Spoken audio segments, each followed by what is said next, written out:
দিছি না ওরে বাবা কি করে কি করে আল্লাহ জানে। ওই যে, ওই যে। আয় আয় আয় আয়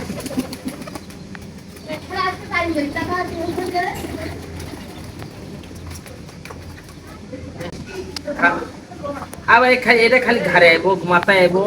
আর কামি এটা খালি খালি মুখের মধ্যে খোঁজাইবো মুখে নাই ওই যে হনে হনে প্লেটে ভাত দিছে তা খালি মুখ থেকে খাইবো ওরে বাবারে আমার মাইয়া লাগছে এলে ভাত তোকে পড়তেছে না এই খালি আমার গা ঠোকাইবো এটা আমার খালি গা ঠোকাইবো খালি গা ঠোকাইবো এটা এটা খুব বদমাইশ খালি গাও ঠোকাইবো এই প্লেটে ভাত দিছি খাইতেছে না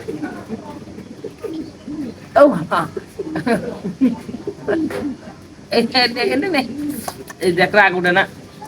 এই তো ভাত এই যে নিচে দিছি না ওরে বাবা কি করে কি করে আল্লাহ জানে। ওই যে, ওই যে। এই যে ভাত না এই যে ভাত এই যে ওই যে ভাত থালে দেখো না অনেক অনেক খাওয়ান যায় না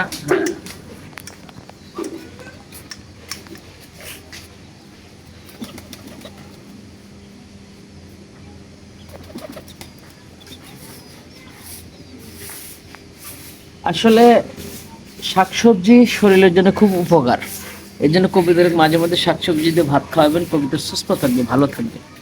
কবি তো শাকসবজির জন্য খুব উপকারী খুবই উপকার